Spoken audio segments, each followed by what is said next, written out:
ललितपुर के बिरधा चौक के इंचार्ज जितेंद्र सिंह का सिविल ड्रेस में संदिग्ध अवस्था में शव मिला। पास में पड़ी मिली पिस्टल और बाइक पुलिस महकमे में हड़कंप। पीएम मोदी के गुजरात दौरे का आज दूसरा दिन है। गुजरात शहरी विकास के 20वें वर्षगांठ समारोह का शुभारंभ करेंगे। कई परियोजनाओं का उद्घाटन और शिलान्यास भी। 6 और 7 मई की रात महज 22 मिनट में भारतीय सेना ने लिया पहलगाम हमले का बदला। एबीपी न्यूज के पास वॉर रूम की एक्सक्लूसिव तस्वीरें। सीडीएस और तीनों सेना प्रमुख कर रहे थे लाइव मॉनिटरिंग। जासूसी के आरोपी सीआरपीएफ के एएसआई को लेकर बड़ा खुलासा हुआ है। एएसआई मोतीराम पहलगाम में तैनात था। हमले से एक हफ्ते पहले ही पहलगाम से दिल्ली ट्रांसफर हुआ था। सूत्रों से मिली जानकारी के मुताबिक पहलगाम हमले की साजिश में हाथ होने की उसको जानकारी नहीं। गिरफ्तारी के बाद फिलहाल एनआईए की कस्टडी में है मोतीराम। शशि थरूर के नेतृत्व में आज गयाना से पनामा जाएगा प्रतिनिधिमंडल। 3 दिवसीय दौरे में नेताओं के साथ साथ पनामा में भारत के मित्रों और प्रवासी समुदाय से भी संवाद। विदेश सचिव विक्रम मिस्री का आज से अमेरिका दौरा है। वॉशिंगटन डीसी के 3 दिवसीय दौरे पर अमेरिका प्रशासन के वरिष्ठ अधिकारियों से करेंगे मुलाकात। कुवैत में बेजिंग पांडा की अगुवाई में सर्वदलीय प्रतिनिधिमंडल भारतीय प्रवासियों से मुलाकात। कहा, हमारे पड़ोस में बहुत बड़ा उपद्रवी तत्व है। गयाना के स्पीकर से सर्वदलीय प्रतिनिधिमंडल ने मुलाकात की है। कहा, पाकिस्तान प्रायोजित आतंक भारत के लिए ही नहीं दुनिया के लिए खतरा है। वैश्विक आतंकी हमलों के पाकिस्तान से तार जुड़ते हैं। पेनी मोई के नेतृत्व वाले प्रतिनिधिमंडल ने स्लोवेनिया में नेताओं से मुलाकात की। आतंकवाद पर रखा भारत का पक्ष। कहा, आतंकवाद के खिलाफ भारत की जीरो टॉलरेंस की नीति है। कतर में सुप्रिया सुले की अगुवाई में प्रतिनिधिमंडल का दौरा। सुप्रिया सुले ने कहा, आतंकवाद के खिलाफ भारत एकजुट है। आनंद शर्मा बोले, विविधता में एकता भारत की शक्ति है। आज से टीएमसी ने बुलाई है अहम बैठक। मीटिंग में पार्टी के सभी सांसदों को शामिल होने के निर्देश। आधिकारिक तौर पर सामने नहीं आया है इस पार्टी की बैठक का एजेंडा।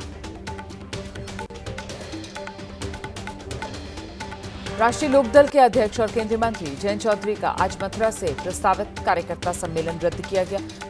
प्रदेश अध्यक्ष के नेतृत्व में प्रदेश कार्य समिति की बैठक पहले की तरह होगी। कार्यकर्ताओं से दिशा निर्देश का पालन करने की अपील। केंद्रीय गृह मंत्री अमित शाह का महाराष्ट्र दौरा।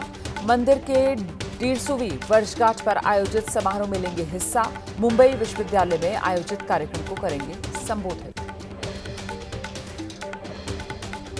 आंध्र प्रदेश में आज से टीडीपी का 3 दिवसीय वार्षिक सम्मेलन है। कडप्पा में पास किए जाएंगे प्रस्ताव। युवाओं को ध्यान में रखकर पार्टी के नियमों में बदलाव करने की तैयारी। तेज प्रताप यादव के खुलासे के बाद उनकी पत्नी ऐश्वर्या राय ने पूछा, अगर परिवार को पता था तो क्यों कराई मेरी शादी? मुझे अनुष्का के बारे में कोई जानकारी नहीं थी। ऐश्वर्या ने लालू परिवार पर आरोप लगाया। कहा, मिले हुए हैं परिवार के सभी लोग, चुनाव हैं इसलिए ड्रामा कर रहे हैं। तब कहां गया इनका सामाजिक न्याय जब इन्होंने मेरे साथ बदसलूकी की? लालू परिवार पर ऐश्वर्या राय ने लगाया आरोप। विवाद के बीच लालू पहुंचे पश्चिम बंगाल। कोलकाता एयरपोर्ट पर पत्रकारों के किसी भी सवाल का लालू प्रसाद यादव ने जवाब नहीं दिया। तेज प्रताप के मामले पर आरजेडी सांसद मीसा भारती ने कहा है, हमारे परिवार के मुखिया और हमारे पिता ने क्लियर कर दिया है अपना स्टैंड।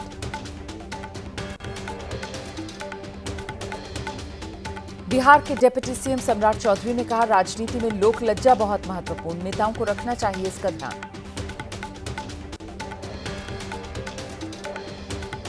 जेडीयू नेता ने नीतीश कुमार से की बिहार में ताड़ी से प्रतिबंध हटाने की मांग। कहा, प्रतिबंध नहीं हटा तो चुनाव में असर पड़ेगा। जन स्वराज के नेता प्रशांत किशोर ने बिहार में बताई नई व्यवस्था की जरूरत। कहा, लोकतंत्र में 5 से 10 साल काफी होते हैं, लेकिन 20 साल से नीतीश सीएम हैं, अब उनके जाने का समय। कांग्रेस सांसद गौरव गोगोई को असम कांग्रेस की कमान। अध्यक्ष बनाए जाने पर बोले गौरव गोगोई, असम के लोगों के आशीर्वाद की अपेक्षा है, नए असम का संकल्प लिया है। 1984 के दंगा पीड़ितों को मिलेगी मदद। दिल्ली सरकार पीड़ित परिवारों को नौकरी देगी। आज सीएम रेखा गुप्ता और मंत्री मनजिंदर सिंह सिरसा देंगे ऑफर लेटर।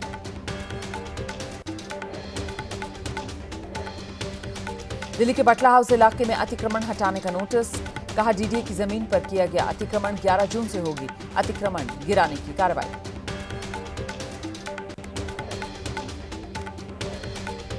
दिल्ली में बटला हाउस इलाके में अतिक्रमण हटाने के नोटिस पर लोगों ने कहा है 50 साल से यहां हैं, अब तक कहां था सरकारी विभाग। नोटिस के खिलाफ कोर्ट में अपील करेंगे।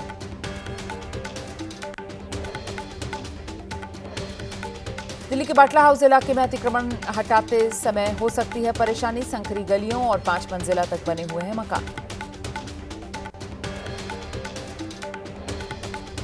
कर्नाटक में कोविड के बढ़ते मामलों को लेकर सरकार अलर्ट पर। कर्नाटक सरकार ने लोगों से सावधानी बरतने की अपील की। बेंगलुरु में सामने आए सबसे ज्यादा मामले, राज्य में 80 एक्टिव मरीज। भारत में कोरोना के बढ़ते मामलों पर डीजी आईसीएमआर डॉक्टर राजीव बहल का बड़ा बयान।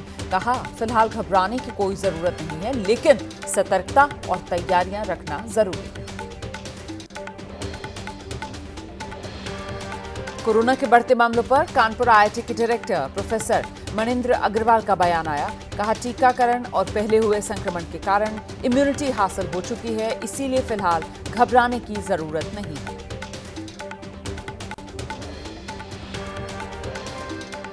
देश के कई हिस्सों में आज भी मूसलाधार बारिश की चेतावनी।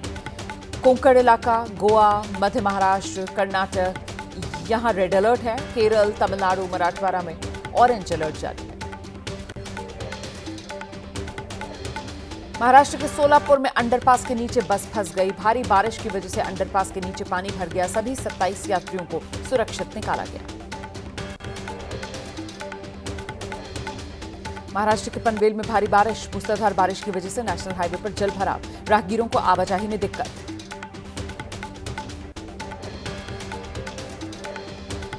ओडिशा में मौसम का मिजाज बदल गया है। भुवनेश्वर में हुई मूसलाधार बारिश, मानसून के असर से जमकर बरसे बादल।